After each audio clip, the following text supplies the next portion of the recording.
Taking it back to the old school. Back. Taking it back to the old school. Back. Taking it back to the old school. Back. Taking it back to the old school. Back. Taking it back to the old school.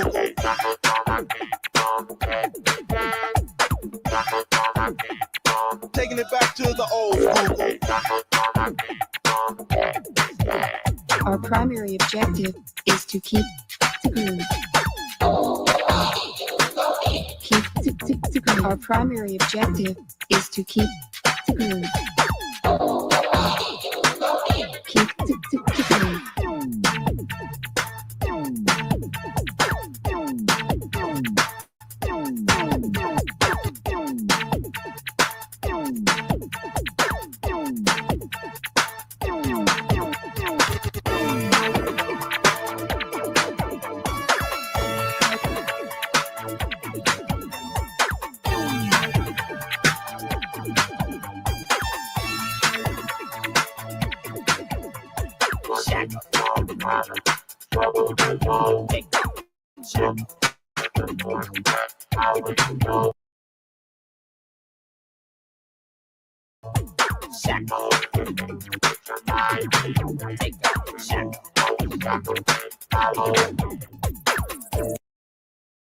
I like the rhythm and Marvin Gaye. I like the ballad, you know it's okay. I just can't sit glued to my feet. Put on some music, take these shackles off my feet. Shackles on my feet. Shackles on my feet. Oh, put on some music that has a nice beat. Turn it up loud and take these shackles off my feet. Shackles on my feet, gonna allow me to move. Something with the beat, gonna make me groove. Tell it. Feel kinda strange, cause I'm shackles and back. I wanna hit the DJ with the bass. I wanna hit the DJ with the bass. I wanna hit the DJ with the bass. I wanna hit the DJ. I wanna hit the DJ. I wanna hit the DJ with the bass. All right. Shackles on my feet. Shackles on my feet. Oh, put on some music that has a nice beat. Turn it up loud and take these shackles off my feet.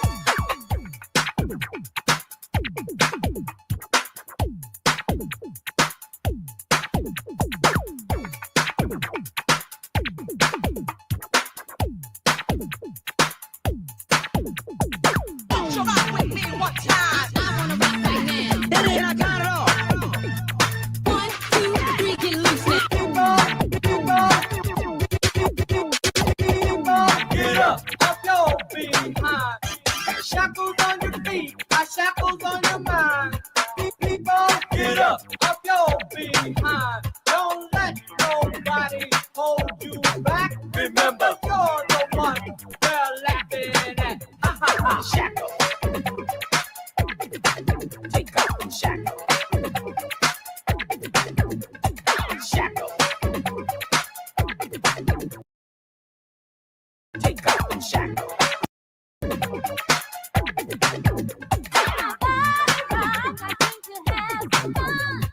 Work me all night until you're good and done. I love the music that has a beat. Turn it up loud and take these shackles off my feet. Shackles on my feet. Don't let me dance. Shackles on my feet. Don't let me dance. Oh, put on some music that has a nice beat. Turn it up, take me out of my seat. Free at last. No more shackles.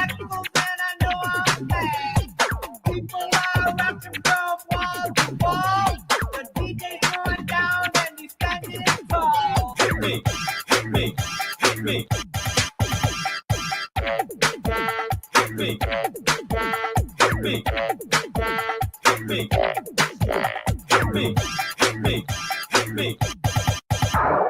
Shackles on my feet. Shackles on my feet. Oh, put on some music that has a nice beat.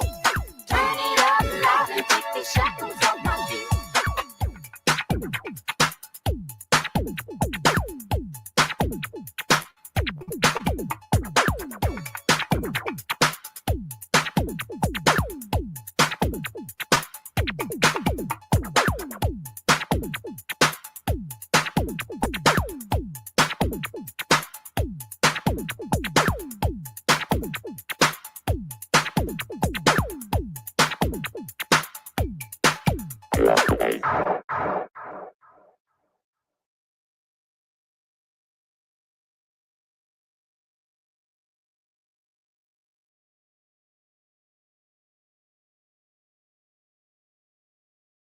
Hi, everybody. Welcome to Cuffs and Comforts. Okay, look, we still working on this lighting over here. Okay, we still working on some things. Okay, so please be patient. We're coming around. We got a new computer. Yes, we do have a new computer. I still got some things I got to figure out with the computer. I hope you all can hear me. If you can hear me, please put a one in the chat. Okay, I learned that from my friend, the journalist, Mr. Dennis Byron. Okay, of the Hip Hop Inquirer. All right, if you can hear me, put a one in the chat. Yes, God. Okay. Yes. All right. Thank you so much for hearing me. Thank you so much for being here. All right. So welcome to Cuffs and Comfort. Those of you that may be joining us for the first time and may not be aware of who I am, my name is V. Lenore, and I am the host of this said show. Okay, Cuffs and Comfort. Here we will discuss the ins and outs of those that have found themselves behind bars, who have faced the criminal justice system and may have even been arrested and had to do time of some sort. Okay, no matter how much time, we're going to talk about it because recently I did a little bit. Okay, I did a little bit of time, and in that little bit of time, I learned some things, and I want to share with you what I learned. So that's why we are here today. This is what has brought us together over here. Okay, yes. So let me see who's in the chat though. Okay, hopefully now here's a couple of things I need to express. I don't know what's going on with all my equipment, okay? Because I got a new phone too. Now the phone is new, but it's like 3 months old. So yeah, like 2.5, 3 months old. But I've been gone for a little bit, so it's still real new to me, and it's tripping. Okay, so I couldn't mod up my normal mods through the phone. So what I will do after this live, it looks like we only have one mod. Aisha Loves is our only mod in the chat right now. I can't mod anybody else up. This is a ghetto show, okay? This is a little bootleg show, okay? But we're going to get through it, okay? The next show, we'll have more mods and maybe better lighting. We're going to get there. We're going to get there. But let me see who is here, okay? Who is here? Let me go on up a little bit here. We have Sassy Experience. Yes, Blanche was Blanche Devereaux. She was in the the thumbnail of this video. Because the ladies, they got the Golden Girls, they were arrested. I don't know if y'all saw that episode. They were arrested for prostitution at that. Okay? See, anybody can find themselves behind bars. You know that? Anybody, it could be any one of us, honey. It could be any one of us. And Blanche Devereaux, was there to prove it to you. Okay. So, yes. Hey, Sassy Experience. Beauty is her name. The woman he chose. Bon, bon, bon. Where the hell were you when I needed you?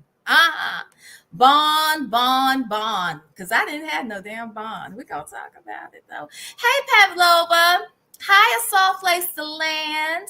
Just ask Shar. I got questions. Girl, and you can ask them on tonight if you feel the need, okay? Hey, Bella. Hey, Petty Patty. Hello, Fedora. I wish I could mod you. I can't. I will when this is done, though. Okay, girl. Ooh. Oh, my God. Hey, allegedly. Let's see. Who else? Honey, say that.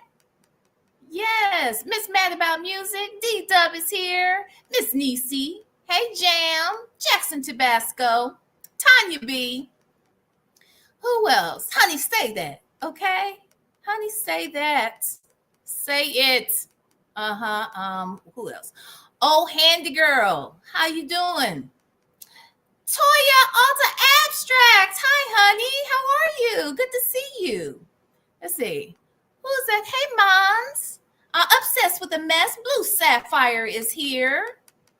Yes, unbothered silence. It's the Rocks, Shelly 928, Prima Wanda. Hello, Queen Brielle, Auntie Gigi, Kiki in DC. Who else? Sassy Sue, V Lachey. Yes, Queen Brielle, I should say. Minding business. Yes, hi everybody. Okay, I don't. Hey, Miss Lady. Prima Wanda, did I say hi? I say hi to you, girl. I think I got most of y'all. Retro in my fro. How you doing? Beverly Pierce is here. Yeah. So hi everybody. So look, we're gonna take this thing slow. We might not be out here very long. I do want to go live on the main channel tonight.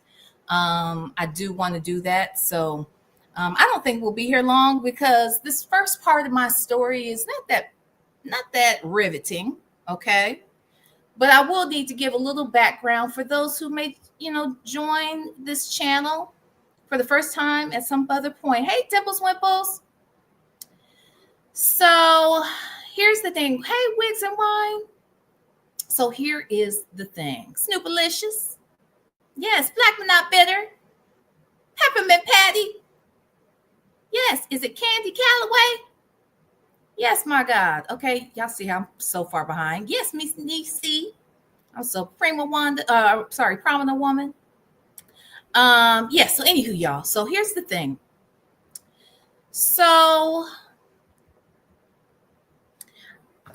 again, my name is V Lenore, and 17 years ago, yes, 17 years ago, I broke the law.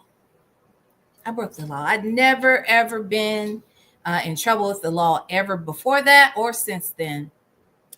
But because I found myself in a bad financial situation, I allowed myself to get involved in some bullshit, okay? And it was a insurance fraud scheme, pretty much. I shared with a friend of mine that I had was having some financial problems, and she happened to work in insurance.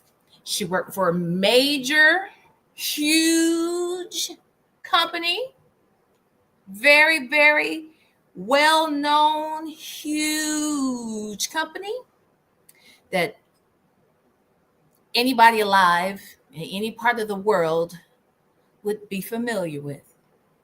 And because this company is so large, hey, Reed, how are you? Even though this company, or because the company is so large, they had an insurance division. And my friend worked in the insurance division. So I shared with her that I was having these financial issues. We talked. And then a couple of weeks later, she called me back and she said, hey, I know a way you can get some cash. And I said, how? And she said, well, look, there's a way where, we can add your name to a insurance claim because we can say that there was an accident on the property here. And a lot of times accidents happen on the property, and people leave from away from those accidents, and we don't get everybody's name. So they can just add your name and say that you were there, and you can get a check. I was like, no, I ain't doing that shit. You crazy? I ain't doing that. And time passed. Not a lot of time. Okay. I don't know if anybody watching this is a spiritual person, but what I will tell you is the devil was working on that day. Okay. The wrong spirit was in my ear on that day, because the more time went and the worse my money was looking, the funnier my money got, the funnier my feelings got about whether or not I should allow my name to be added to the damn insurance claim, right? So when I talked to her again, maybe another week or two passed, I was like, okay, go ahead, put my name, add my name to the claim.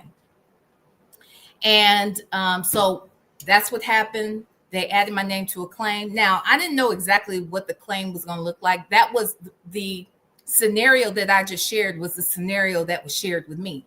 But I don't think that that's exactly the type of claim that the person added me to, just so we know. Just because as time went on, I started to learn more. Actually, not as time went on, after the fact, I learned more about what the person was doing who was processing these claims. And I didn't know the person that was processing the claims, but my friend worked with the guy who was processing the claims. Okay. So the scheme was, they add my name to the claim, right?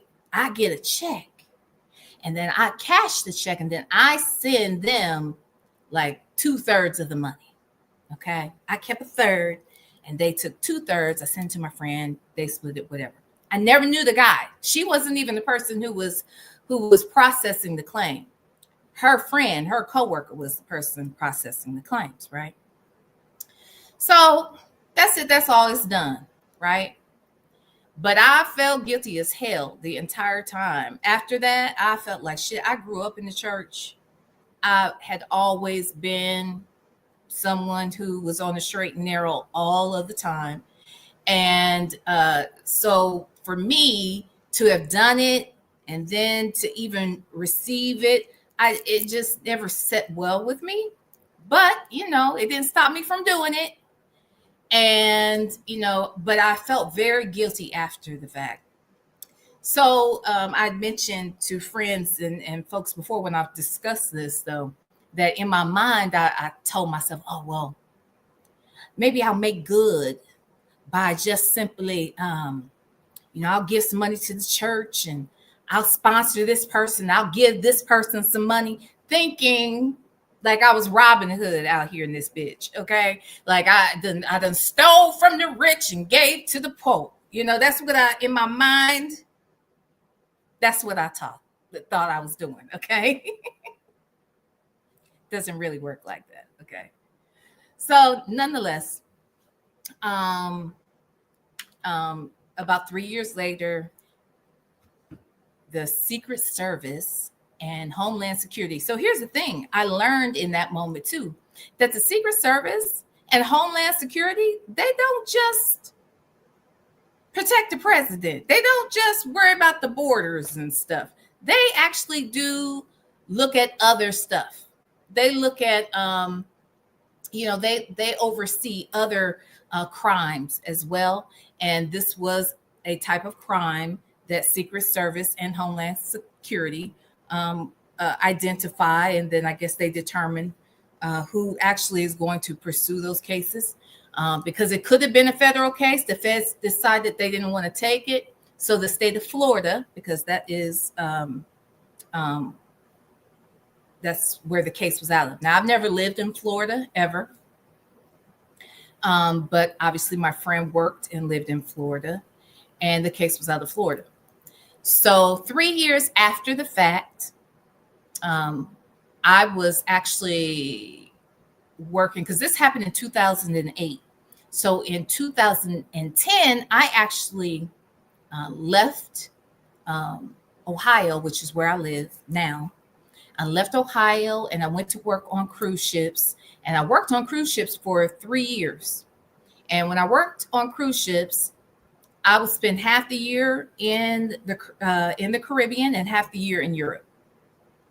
And in 2011, they were investigating. Well, let me tell you how they came to investigate the issue. So look, so the guy, again, I don't know this man, never met the man, didn't know what he looked like, didn't know dude, okay? But he was fired for some other reason. I don't know. I don't know if he was just downsized. I don't know if he was fired for performance issues. I don't know. But he was fired. And when he was fired, now this company, so their HR department is in a separate building from the building that they worked in. And when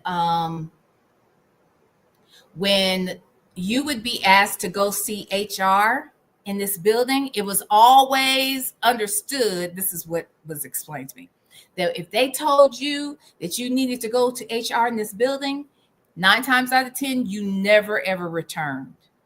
So you would leave out and people would pack up your shit. If you were asked to go to HR, that meant you were probably going to get fired and you were not going to be able to return back to your office. Somebody will come and gather your things, bring them to you and that sort of thing. Okay? All right. So on this particular day, I guess dude was fired. So he had been escorted to the HR building. He never came back to his office. So because they started, going through his stuff, putting his things away, they now have to take the claims that he had and start divvying those out to other people. Dividing those out or delegating other claims or adjusters or whatever to take on those cases. And I guess as they started to go through the cases, some things weren't adding up. So it appeared as if the things weren't adding up, something else is going on here. And it wasn't just one file, it was multiple files. So that is what sort of triggered this whole investigation on his claims. So that was now I don't know when that might have happened, maybe 2010. It could have, maybe early 2011. I don't know. But it was 2011 when they came to look for me. Okay. They and just to be clear, they weren't just looking for me. I didn't know this at the time, but they were looking for a lot of people whose names were used on these different claims. Because I think at first they were trying to figure out, was it a case of identity theft? Was it, who knows? They were just trying to figure out what was going on here, right? So long story short, they come and they're looking for me and I'm gone, right? So I don't live where I was living before. I'm gone. I'm in Europe. And my mom is here, and they came and they knocked on her door. And they asked, if I was her daughter and if I lived with her and where I was and that sort of thing. And she explained, that I work for a cruise line and I was in Europe. And they said, okay, well, do you speak to her often? And she said, yes, she calls me once a week, whatever. So they said, okay, well, next time you talk to her, would you let her know that, we need to speak to her, right? So long story short, next time I talk to my mom, she brings it up to me. She's like, hey, Secret Service came to the door immediately. My stomach, my heart dropped, right? Because I knew in my heart of hearts what that was about. And she said, do you know what that, do you know why they might be looking for you? And I was like, yes, I know why they looking for me. And I told her right away, right? So immediately my mom was like, okay, say nothing else. Don't say anything else. Because I'm in Europe now. We talking on the phone. She's like, okay. Don't say anything else. All right. So she's like, I'm going to go get an attorney. And you call me back, in a couple of days. And I'll let you know what I found out, whatever. So basically, my mama went and got an attorney. That attorney reached out to Secret Service to find out what was going on, what they were asking about. And that's when the talks began. So I'd say about 2-3 months after that, I'm going to say, well, my attorney, and I can't recall, I don't think it was like Secret Service. I think it was like, I think it was someone from the state of Florida. I think it was like the Attorney General, someone like that, someone from the Attorney General's office, I should say, came to the ship. We had a meeting, and they asked me questions about, the case or whatever. And as I stated before, just like I told my mama, yeah, I know what they called me for. I immediately told them that I was guilty. I had done that, that my name was added or whatever. So they said, okay, well, that's not going to go away. This isn't going to go away. We still have some investigating we need to do. And, we'll get back in touch with you. Just, stay in touch with us. Let us know, as you're traveling, because I'm moving from several different countries throughout this time. So, they're like, just stay in touch with your attorney. My attorney was in touch with them. And they said, they'll get back to me and let me know next steps or whatever. So another year passed, because that was 2011. Another year passed. And then finally in 2012, they came back and they said, well, it's okay. Now we're going to put out search warrants for everyone involved. And you'll need to come in to turn yourself in, right?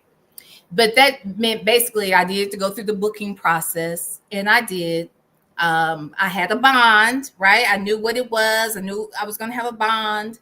So the first thing was, because I was traveling, I needed to make sure that they got rid of that arrest warrant, because in order to travel, to even turn myself in, that could jack me up. I could get arrested when I'm really trying to come in to be arrested. You know what I'm saying? So they did me a favor, and they got rid of it. They quashed the arrest warrant. They made arrangements for me to come in and turn myself in. I was able to get a bail bondsman here locally that, took the money from us here, and that bail bondsman worked with a bail bondsman down there. So when I went to turn myself in, I was in and out like in a matter of a few hours, right? Then it was a whole nother year. Oh, and let me say this. So before I even turned myself in, when they mentioned that they were putting out arrest warrants for, the people involved, I'm thinking the people involved are me and my friend and this guy that I don't even know. And there was a list of people. It was like 10 or 11 people total. And none of us knew each other.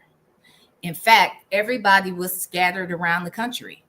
So basically, there were other me's that this guy was using to add to these cases. And then he was getting a little piece of each one of them, right? So my friend, now, again, I don't know how much she knew, to be quite honest. I don't know. I'm not going to say she knew more about this, but it was out my impression that she didn't even know about these other people. Like, who knew? This dude had a whole enterprise happening, and it was a RICO. It was a RICO. So nevertheless, I turned myself in. This is 2012. And then it's a whole nother year. A whole nother year passes before I'm actually sentenced. And, my part of the case is closed. And my sentencing was 10 years probation and paying restitution. And because I didn't live in the state of Florida, I had my supervision took place here in the state of Ohio because I came back home, I moved here. And so my probation was here in Ohio.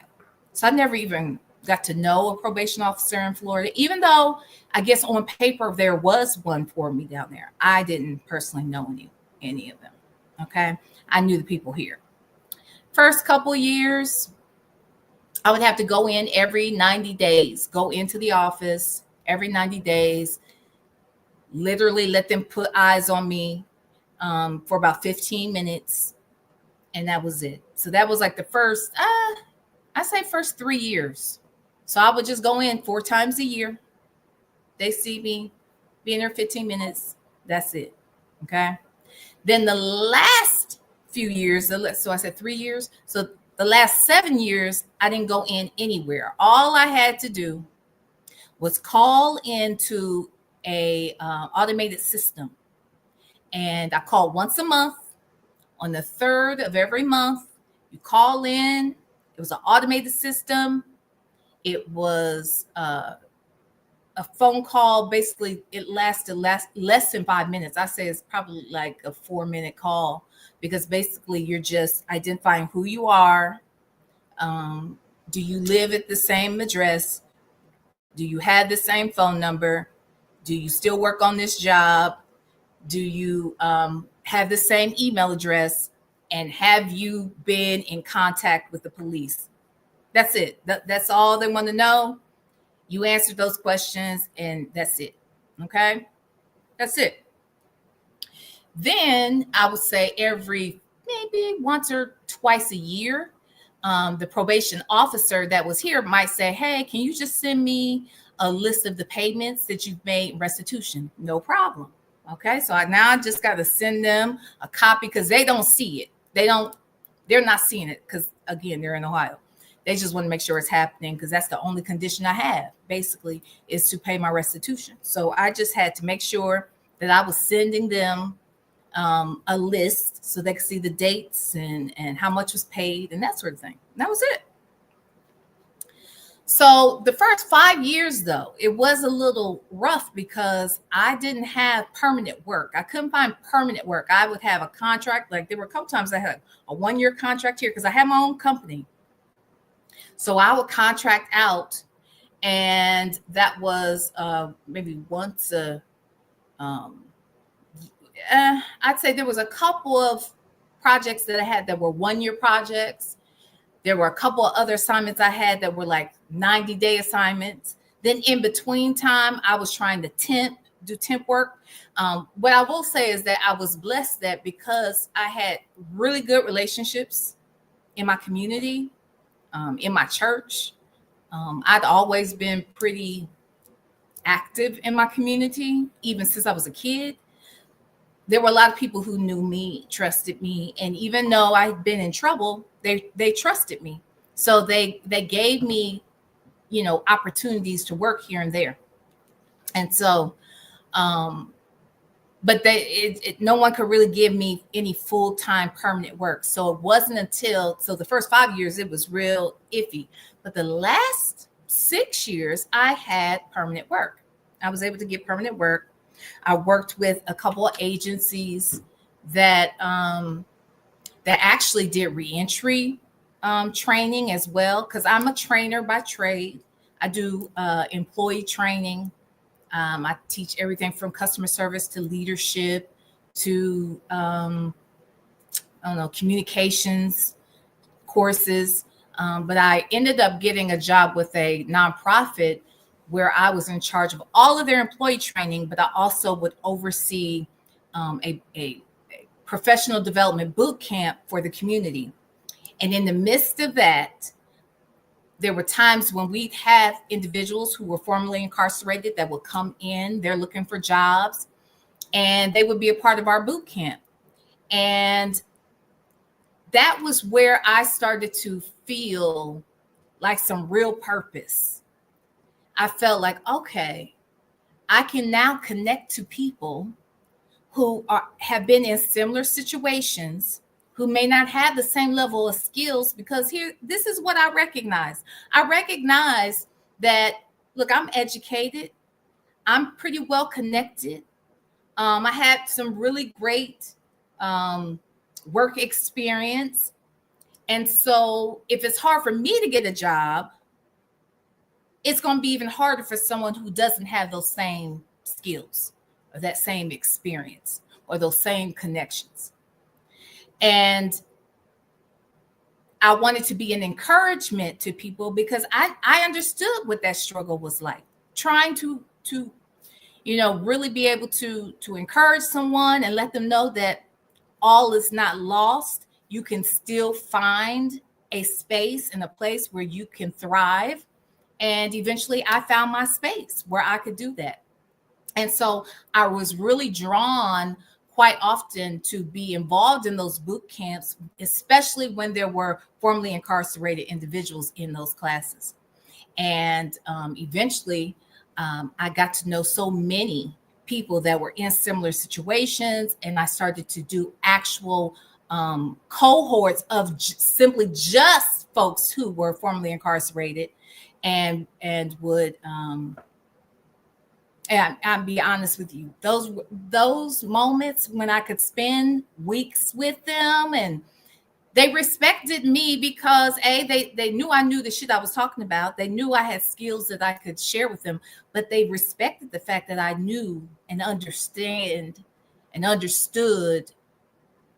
what they were going through. Okay, I may not have had the same path as they had, but I had experienced enough to know what their struggle might be like when it comes to trying to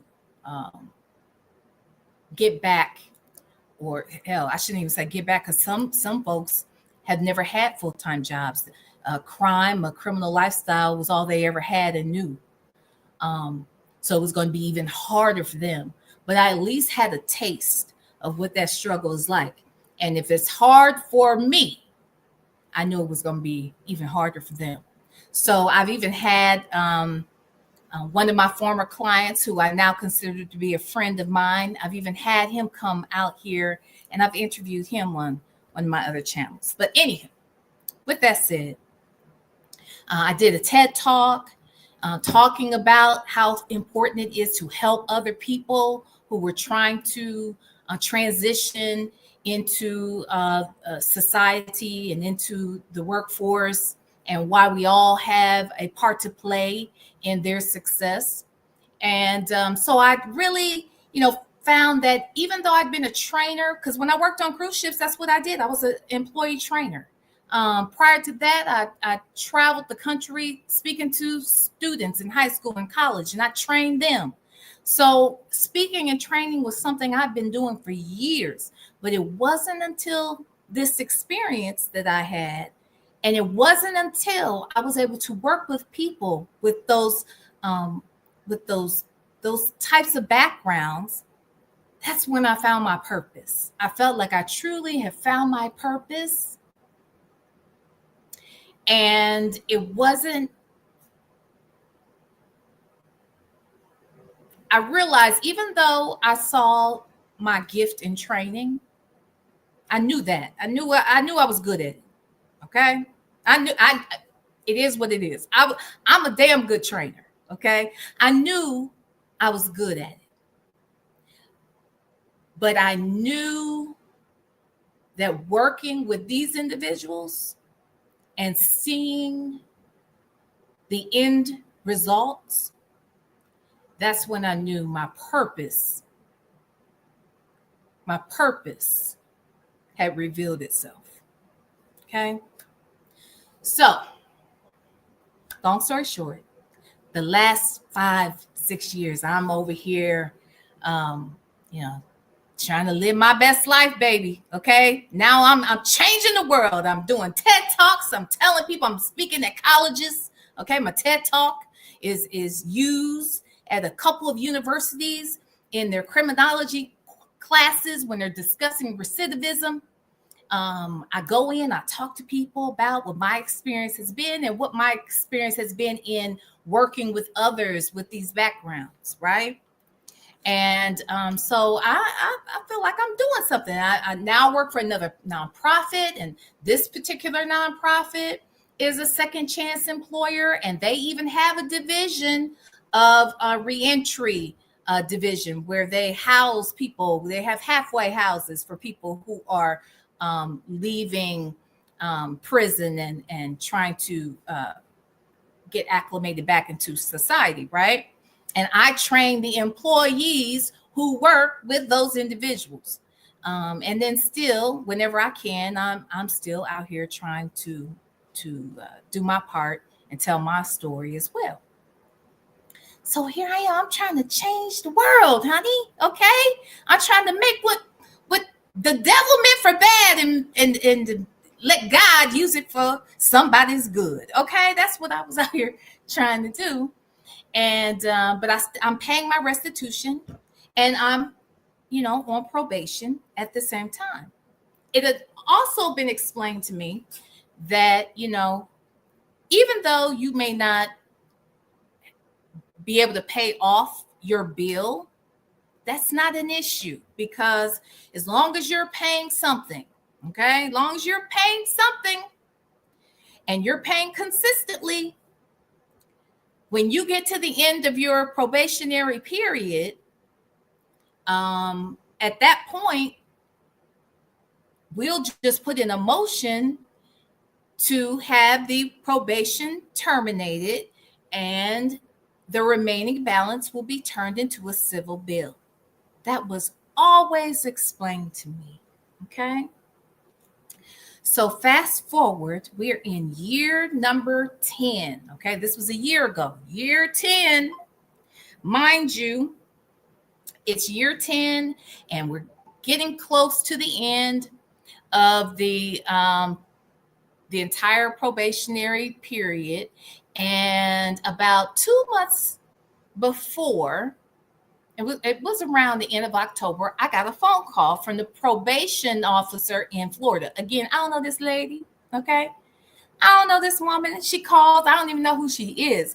But she says, hey, I just want you to know, you have a hearing next month. I said, a hearing? Why do I have a hearing, right? And she says, you have a hearing to discuss the end of your probation period because of non-payment of restitution. I said, non-payment? I said, no, there's no non-payment because I pay. I pay every 2 weeks. I forgot to tell you this part. So I actually, to ensure they got their money, I filed a Chapter 13 to ensure that the money got taken out of my check every 2 weeks, so I wouldn't even see the money. I wouldn't be spending the money. The money was going to go directly to that restitution. So I'm like, ma'am, excuse me, there's no non-payment because you get paid every 2 weeks. And she said, well, how, I don't know. I don't see that anywhere. I said, ma'am, you can go right out on the website. You can see it. I go out there often. I see it. It's on the website that you're getting paid every month. I don't see that anywhere. Now, I want to understand this. That really burned me up a little bit because I'm thinking, how is it that I know how to check this and they don't? But that's neither here nor there. Okay. So she said, well, you have a hearing next month. And I said, okay. So at that point, I hire a new attorney, a Florida attorney, to have them sort of get involved in this because I'm not going to a hearing without an attorney. Right? So I get an attorney, and the attorney works out something with them where they're like, okay, we'll extend it another year, and then we'll see where this goes. If you're able to pay, a certain amount of money by June, then we'll just end it early. Otherwise, we will revisit this again in December. Okay? Again, Nothing's changed. I'm still paying. And now I'm actually paying above a little bit more, actually. They're getting that regular payment out of my check every 2 weeks, but I'm also paying a little extra too. So long story short,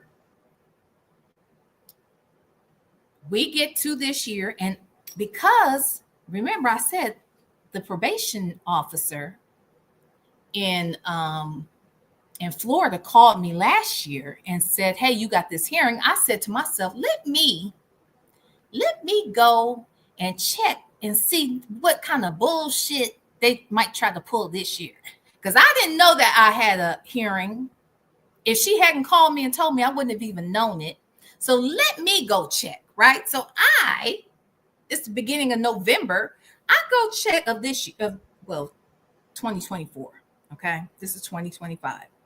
So I go look for myself to see, let me see if I got a hearing this time, right? And honey, I looked, I had no hearing. No, ma'am. No, sir, I didn't have a hearing. I had an arrest warrant. A whole arrest warrant. And what does that arrest warrant say? Non-payment of restitution. I said, they don't stop with this bullshit. This non-payment of restitution, baby. I said, oh my God. So I called my attorney again. But now the attorney, at the firm that I used, that attorney was no longer with that firm. So they assigned me to this other lady who shall remain nameless. Heifer. Okay? That ragged heifer. So anyway, they assigned me to this new attorney, and I tell her I have an arrest warrant out. We need to make a move because what does this mean? I travel for my job.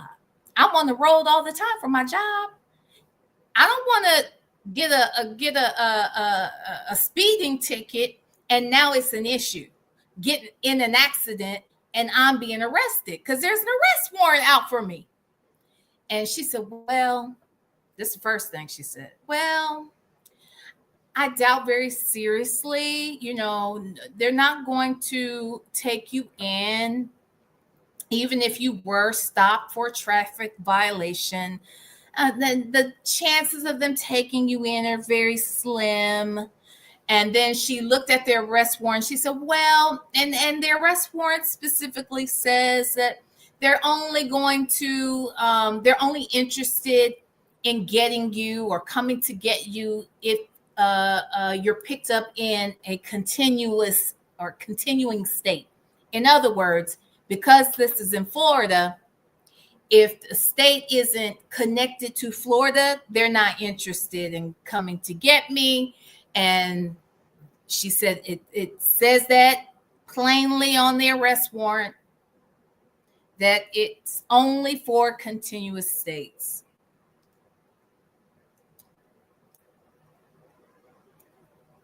So I said, I don't like it. We need to find a way that you can quash this arrest warrant. And I know it can be done. You know how I know? Because 10 years ago, when they told me the first time, they quashed it and allowed me to come in and turn myself in. Because I've never missed any court appearance, hearing, nothing. Never missed.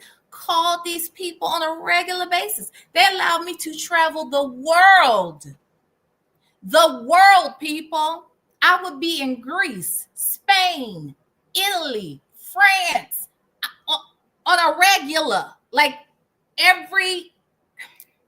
they knew it. Denmark, Finland, Sweden. I was over there doing that and they knew it. So they made arrangements before. Certainly, I'm not a problem. Certainly, if you just contact them, we can get this handled. I will come down there. Hell, I came down there last and had a full-blown conversation, came to the hearing. I was there. Y'all didn't have to put out an arrest warrant then. Why is there one now? It just made no sense. I didn't understand it. And she told me not to worry about it, that she was on it. Okay. All right. So I'm calling every few days to see if she has really doubled back. Is she really following up? And it felt like every time we talked, she'd say what she was going to do, and that she'd have an update for me next week. But next week would come, and she's telling me what she's going to do, repeating what she said last week. I said, but that's what you said last week. You told me by this week you'd have an update for me. It's this week, and now you tell me I need to wait till next week? See, I got real nasty.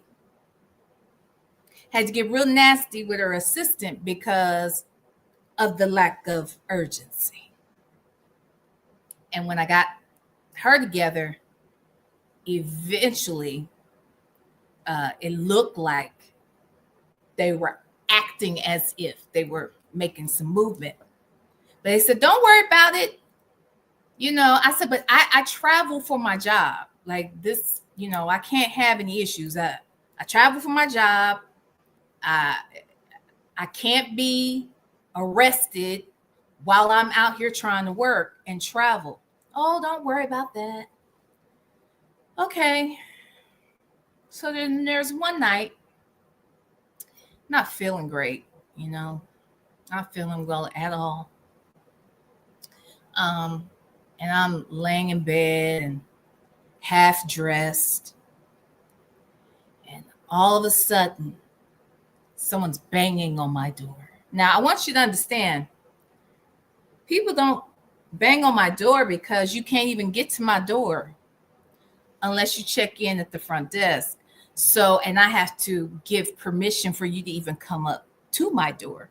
So the mere fact that somebody's banging on my door, it's already feeling like something serious is going on now. Okay. I'm feeling a way about it. And they continued to bang, and I knew immediately. Because, you know, when the police come knocking on your door, they don't knock like, hello, is anybody home? That wasn't the type of knock that happened at my door. They came with the boom, boom, boom. It was really loud, aggressive, and embarrassing, okay? And then it's like, Valerie, come to the door. Valerie, you got 2 more minutes. I was like, what the fuck? I'm not even dressed. I'm like, oh my God, they're coming to my door.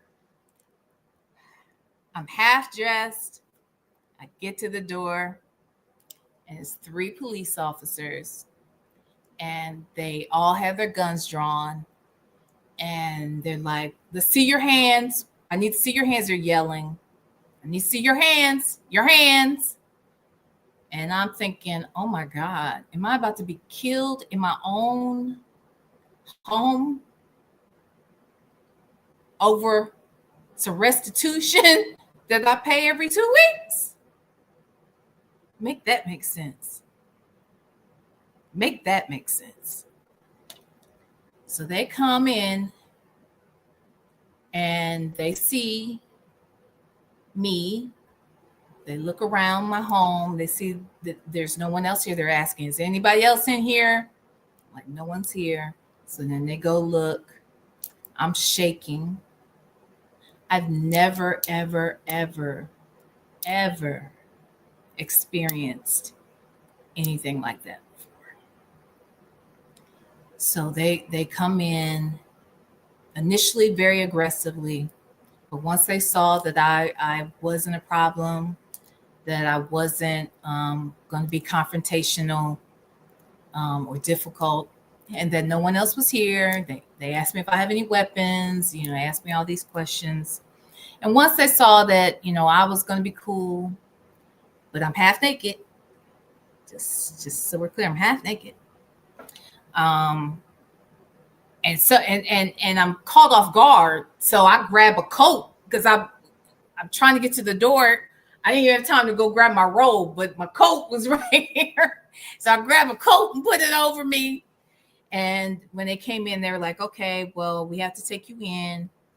And I'm kind of shaking. I'm crying. But then they put their guns away. They tried to calm me down. And they're like, "Okay, well, look, we got to take you in." And they said, tell me, what do you want? What do you want to wear? Just show me where things are and I'll lay them out here and we'll give you a little bit of privacy so you can put your, so you can get dressed. And then they said, now what is this? They were like, do you know why we're coming to get you? I said, I know what it's about. And they said, what's it about? And I said, it's a matter of restitution. And they said, really? Like, this is the cops. They're like, wait, what? So immediately, now this is the funny part is, right at that point, they said, this is ridiculous. And they're like, we are over here. They said, ma'am, we are out here right now actively investigating 2 homicides. And they told us to come get you. This is ridiculous. I was like, this is ridiculous, but I'm still shaking and whatever. So, they were very nice, after I let them in and they let me put my drawers on. Okay. They were they were nice at that point. And then when we got to the car, they were like, okay, so now tell me, what's this about again? And I told them, and they said, oh, wow. They said, well, look, if Florida doesn't come get you in a certain amount of time, they're not going to be able to, hold you but for so long.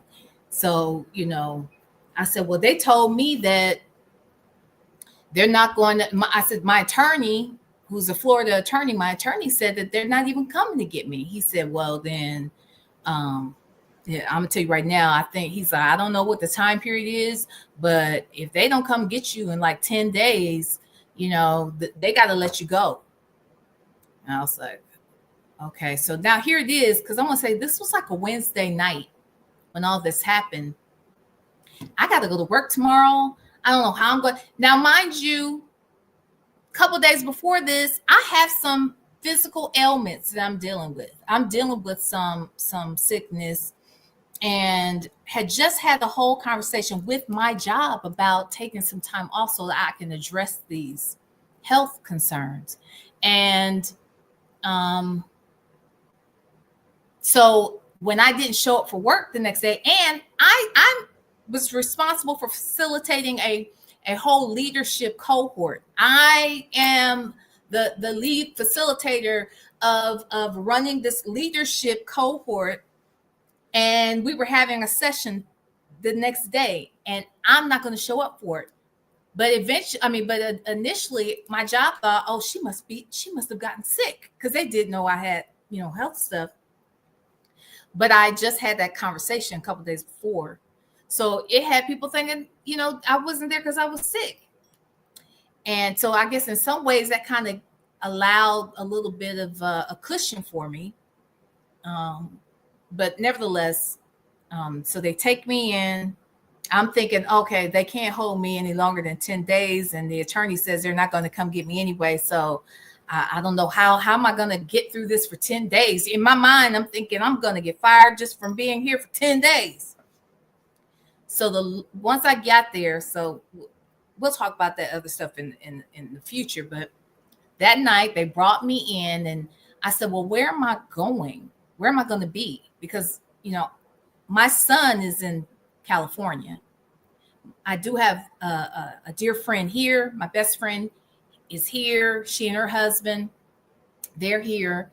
So I knew that those are the people I need to contact to let them know what's going on. And my friend is going to want to know where I'm at, right?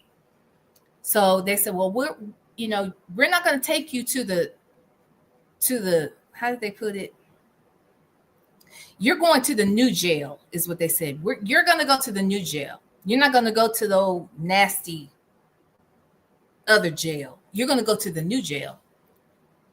He made it sound like, oh, you're going to the nice place. Jail is jail. Nevertheless, they take me into the new jail. And when I say the jail's new, literally, I think it's a facility that houses men and women, but the men may have been there maybe a couple months, but the women, literally, they just started letting women come to this facility like a week prior. So they take me to the new jail. And again, I've never been in jail. So they bring you in. You come in, you wait to sit down, and the police officers ask you, very specific information. They take all of your property, right? They kind of go through your property in front of you to ensure that you see that they're logging everything that is in your bag, in your purse, how many credit cards you have. Do you have chapstick in there? Do you have money in there? Everything you have in there, they're taking account of that, and they're doing that in front of you. Then you sit, and then they bag that up. And then you go, and then you sit and you talk to someone in medical, and they just say, hey, do you have any medications that you take? What are those medications? What pharmacy do you use? Then they run through their system your pharmacy so that they can see all of the medications that you get through that pharmacy. What else? And then they ask you, different questions about your health. Then you have to go back and you sit. I don't know what you're waiting for, but you're sitting and waiting for something. They ask you if you're hungry. Child, if I was hungry, I wasn't at that point, But if you are hungry, they will give you a bologna sandwich. Now, when I was brought in, there was 2 other ladies, young ladies, that were sitting in like the waiting area. They at this point, you don't have handcuffs on. You're just, they let you sit over in the waiting area. Again, this is a brand new jail. And so it's just me and 2 other women. One woman is really, really high. Like she's lucid in the fact that she can talk to you, and you could tell this she wasn't new to this process. But she was just like, she was just kind of sitting in the seat, because you're sitting where there's a TV, and there's just chairs all facing one way. There's probably like 5 or 6 phones, and the phones, you can make free phone calls right there. So you can call people as much as you wanted, for free, while we were still in that space. Of course, I made phone calls, and my son and my friend, they didn't answer right away because they didn't recognize this number, right?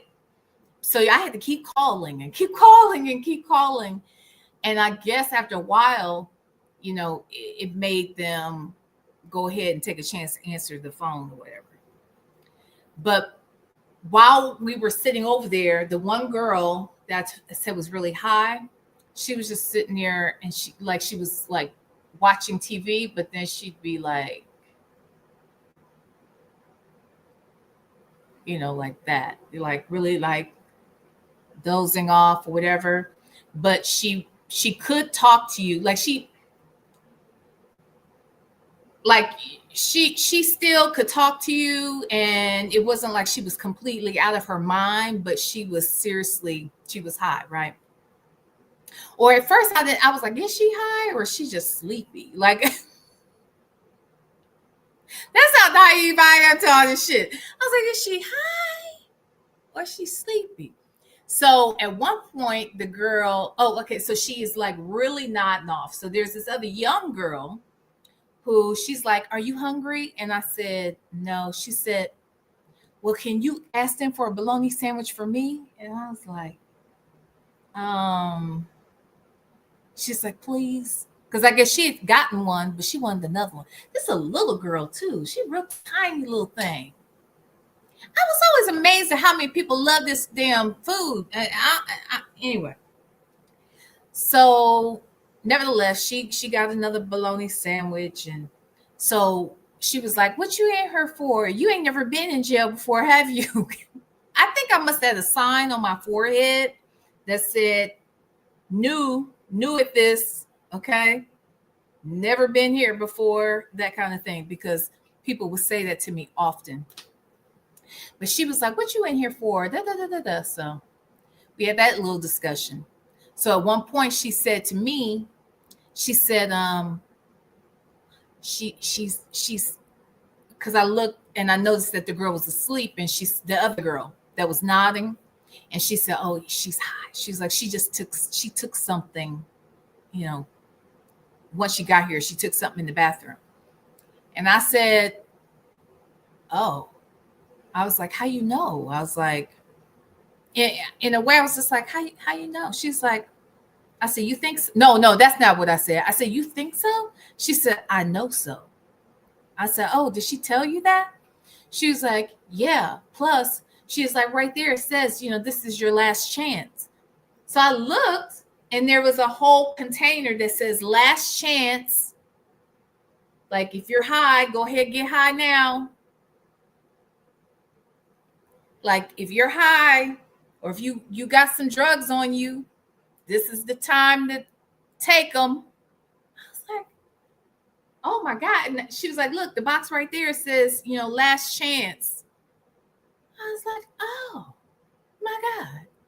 So yes, y'all. So you can they would basically say, "Go ahead, this is your chance. If you got drugs on you or whatever, go ahead and you can take them now, because if we move you from this place to the next space and you got drugs on you, then there's a problem. Because see, after this, now we got to go get scanned and stuff." But we sat there for at least a couple of hours. I never understand what's really going on with this waiting game is, because this seemed to happen a lot. And I'll tell more of this as I tell my story moving forward. But we were probably in that little waiting area for about 2 to 3 hours before they finally moved us to the next space, right? So it's like, okay, if you got drugs in your kitty cat, if you got drugs wherever you got the drugs, you better go ahead and take them now. And that's what old girl did.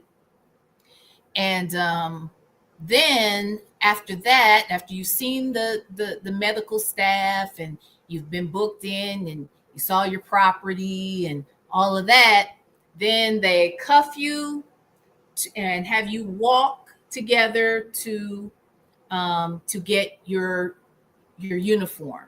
Okay, so they give you your uniform and they have you put on your uniform. And then one by one, they had a scan machine. And the scan machine is a lot like the one if you're at the airport, you have to stand and you're like this and it scans your body. Except for this scan machine, literally scans your body all the way through. So the way in which we were in line to get scanned, you can see the person in front of you when they get in front of the scan. So if you had a tampon up in your kitty cat, they can see that you have a tampon. So there was no way for you to have anything up your kitty cat or up your booty hole. You can't have none of that up in there. Yep, no black phenometer. They didn't. No need for a cavity search, because that scan was going to tell them everything they needed to know. So, and I saw it, like the girl in front of me, she goes up and you could see her lungs and shit. I was like, this is wild. You could see, their organs and stuff. But if you had something up there like a tampon, it would look cloudy or whatever, right? So there was no bend over cough and all that bullshit. No need, because that scan was scanning. All right. So once, because it was, like I said, it was like the three of us. They had brought in another girl at that point, and there was just four of us that basically ended up going to get our uniforms. And then from our uniform, we moved to the scan machine. And then from the scan machine, then they took us over to the dorms. Okay. Now the dorms, again, this was a brand new jail, and this was in the evening. So I think I just saw Black But Not Bitter ask what was for dinner. I couldn't tell you what was for dinner that night because they came to my home around 6:30. So by the time they took me, like, it was hours upon hours of waiting. They picked me up about 6:30. We probably got to the jail at 7. I had to stand outside with the cops at the jail. We had to wait for like 45 minutes before they would even allow them to take me inside the jail. It was like 45 minutes wait. Then I got in there, then it's another 2 to 3 hours wait after I've talked to all these people, right? So dinner had been served, dinner is done. And now I know that dinner there was served at 5 o'clock. Like, dinner's at 5. So by the time I got there, dinner is long gone. So now it's like 11 o'clock, 11:30 by the time they've given us our uniforms, they've scanned our bodies.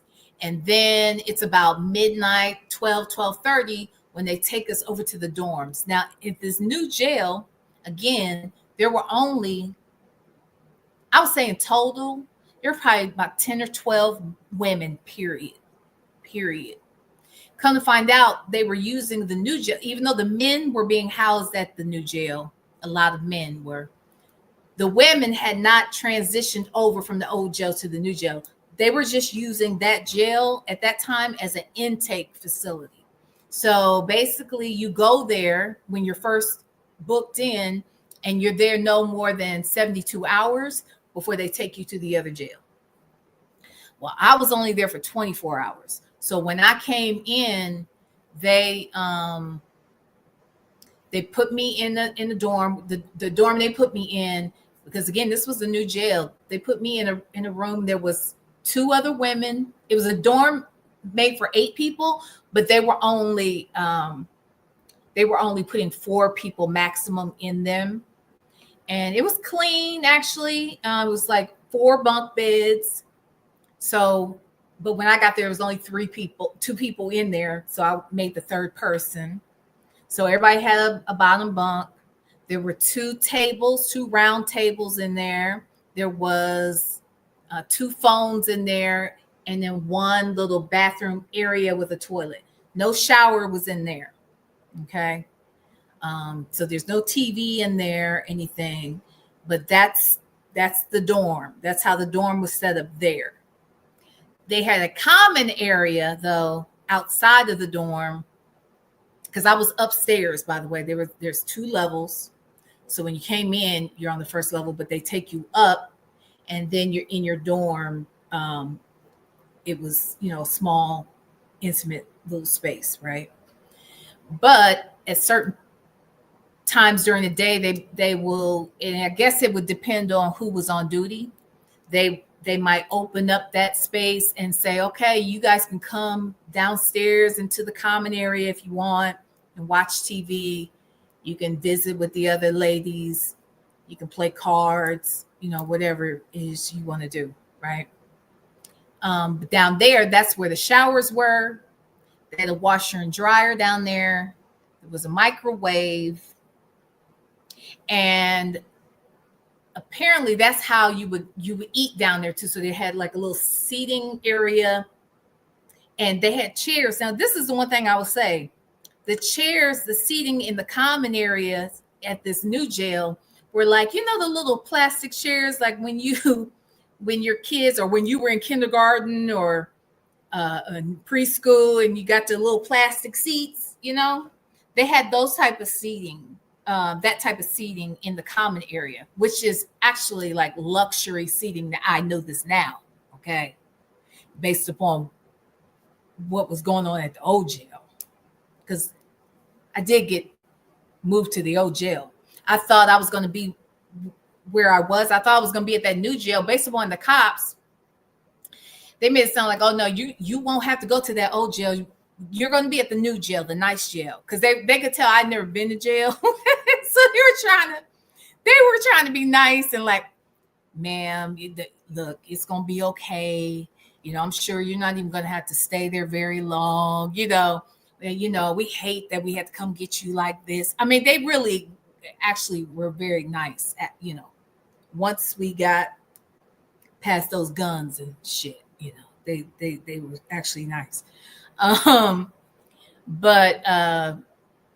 anyway, I found that, you know, okay, so if you're sitting watching TV, because they had like, I'd say 3 big TVs that were in the common area. But there was only like 8 women there in total. And that's where you go down for breakfast. Now, let me say this. The next morning, breakfast is served at the new jail. Breakfast is served at 4 a.m. Yeah.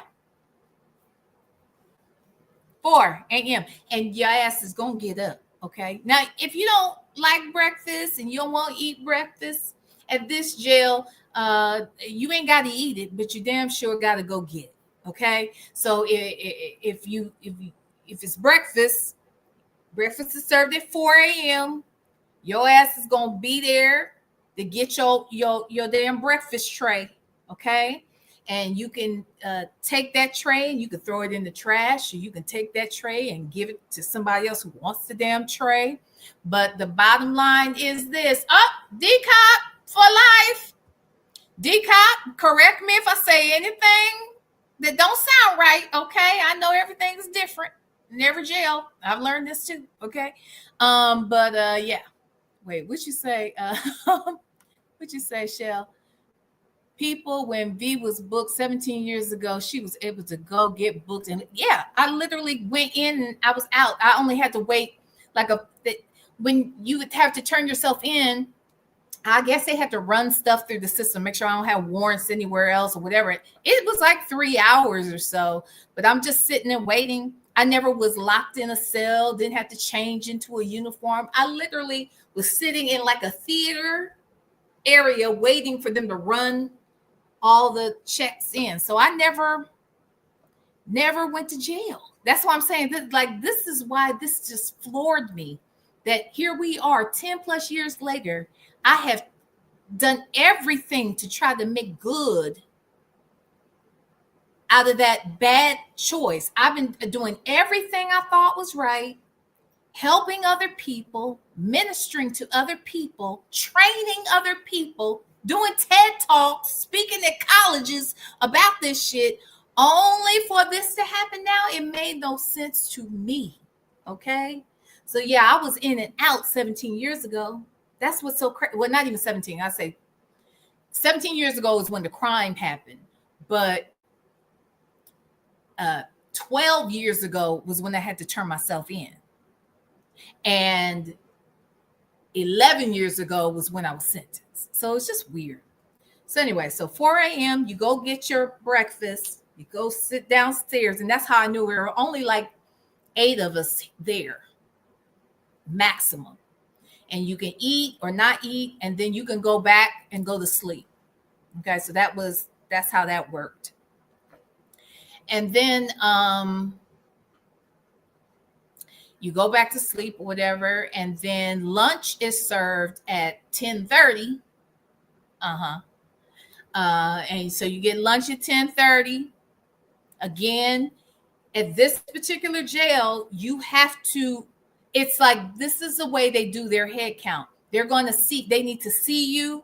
You ain't got to eat the food, but you got to show up and get the food. They have to prove that they gave you food, that they fed you, and that they can see that you are alive. And if you don't want to eat it, that's fine, but you got to be there to accept it, right? Then you can go back to sleep after that. Or you could, at this particular jail, they let you like hang out in that common area. It was at that point where I got to know a couple of the ladies, 2 ladies in particular. They were called runners. I saw at other jails, they might call them a trustee, but these are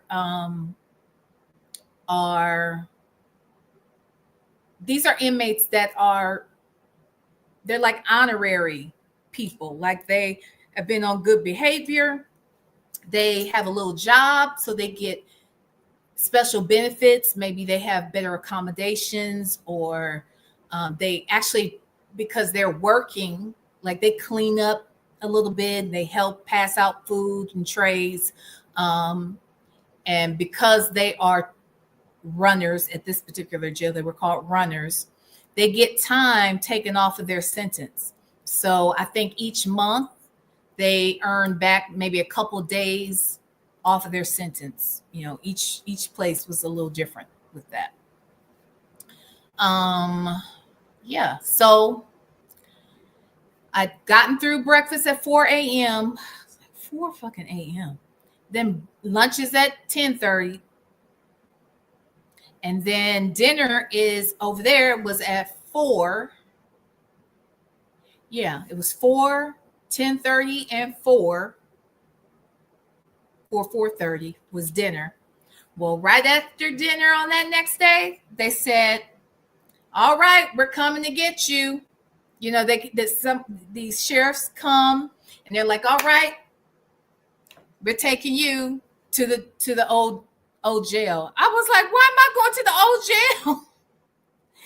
They're like, yeah, we got to move you over there. I said, but I'm supposed to be, because the way it was explained to me was that, okay, this is where you're going to be until Florida comes to get you.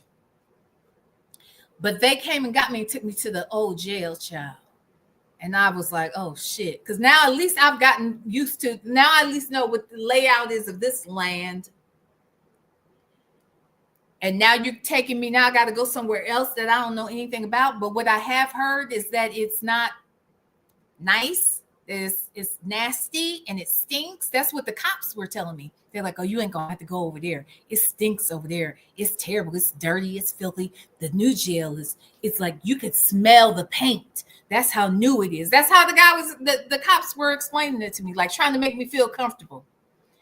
Only for me to find out, like after dinner, now I gotta go to the old jail. Now I'm freaking out a little bit, like, oh God, I don't want to go to the old jail. But they moved me over to the old jail the next day.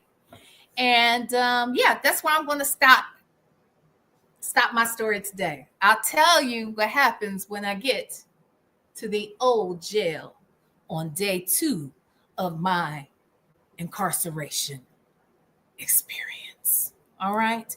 Any questions? Any questions, people? Huh? Did you lose? What'd you say? Did I lose weight? Yeah, I probably lost 10 pounds easy. Definitely lost a little weight.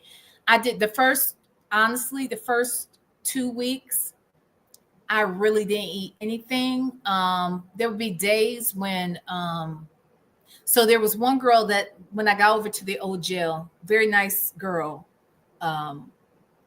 She was diabetic. And when you have certain ailments, like they'll give you extra treats. Like she would get an orange, she'd get an extra orange or something like that at night or whatever. And, I'm very particular about what I eat. And I didn't want to eat the food that I saw. But then, you might get an apple here or there. I didn't really want an apple because y'all didn't touch the damn apple. I don't want the apple, but the orange I could trust. At least I know I'm peeling the orange, right? So I, might have an orange. That might be all I ate that day. Have an orange. And so this girl I got really friendly with, she was like, hey, here, you can have my orange. Like they had gotten to a point where some of them, I don't want to say they liked the food, but they ate the food. And it was a thing, because I did eat my food, people would fight over who was going to get my food. And because she was so nice to me, I always give her first dibs that, she wanted something on my tray, she could have it. And she knew I didn't like to eat the food. So she would be like, here's an orange, take this orange or whatever. Because she would get at night, she'd get an extra orange and maybe some milk. And I would say they might give her some peanut butter or something like that. And she would be kind enough to give me an orange. So the first couple of weeks, I really didn't eat much, but an orange here and there. I never ate breakfast. I really wasn't drinking the water because when I got to the old jail, and we'll talk about it, at the old jail, at the new jail where I was, the water was clean and it was cold. They had a like a big old thermos where they kept, the fresh, clean ice water in it. But at the old jail where they end up moving me to, it was a whole different experience.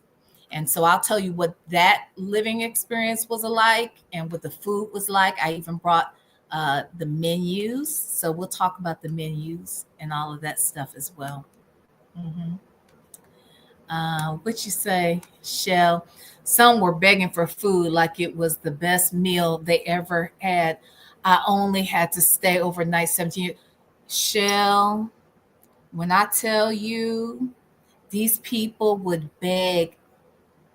And we're going to talk about it. But it was so bad that today is Friday. They would be like, hey, are you going to eat your oatmeal on Sunday? Because they knew Sunday was oatmeal day. Are you going to eat your oatmeal on Sunday? Can I have your tray? It's burritos on Tuesday. Can I have your burrito on Tuesday? Like, it was crazy. Like, people were coming. They were fighting each other to get to my tray. Okay. Whew, it was a lot.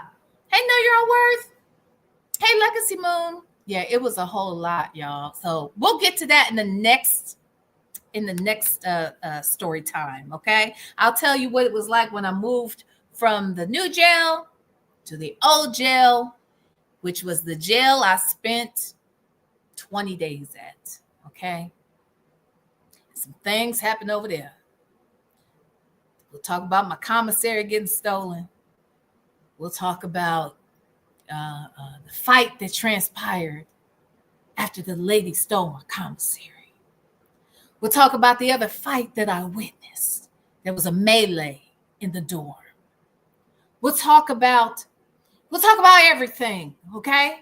We'll talk about it. And I'll show you the menu because I wrote it down. Oh, yes, I did. They had a menu. What was served for breakfast, lunch, and dinner on Monday, Tuesday, Wednesday, Thursday, Friday, Saturday, and Sunday. It was the same menu every single week. This girl had been there. She said she'd been there over a year. It was the same every single week. Every single week. And I thought that was torture. But when I got to Orlando and saw that at that jail, you'd be happy to have a menu and a choice for something different for breakfast, lunch, and dinner. Because in Orlando, every day for dinner, every single day for dinner was bologna sandwiches, bologna meat, peanut butter, jelly, 4 slices of bread, and an apple in your brown paper bag every single day. And like I said, for special occasions, or maybe once or twice during the week, they might throw in a bag of chips in that bitch, but that was it. Okay, that is it. That is all. We're going to talk about it. All right? All right, y'all. So I hope that you will join us for our next installment. I hope you will enjoy. Talk about what was going on with these shackles. Oh my damn. Okay. All right. It was too much, D-Cop. It was too much. I ain't deserve this, D-Cop. I ain't deserve it, damn it. Jesus.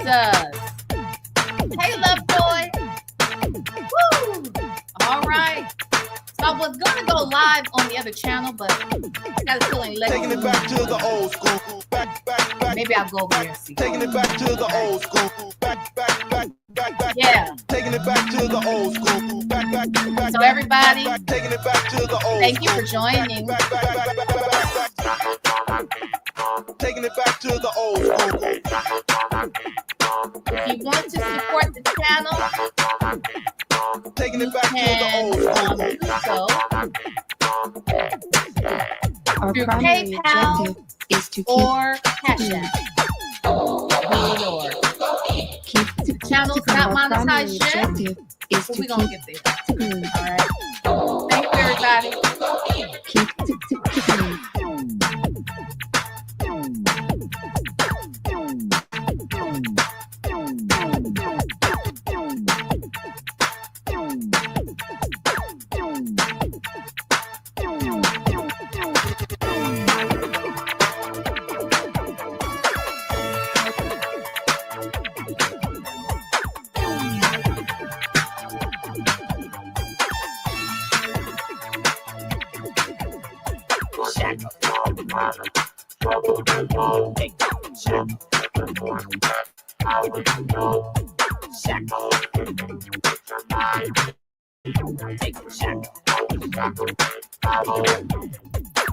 I like the rhythm and Marvin Gaye.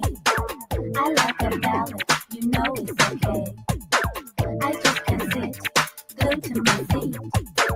Put on some music, take these shackles off my feet. Shackles on my feet. Shackles on my feet. Oh, put on some music that has a nice beat. Turn it up loud and take these shackles off my feet. Shackles on my feet, won't allow it to move. Something in the beat, gonna make me groove. Tell it.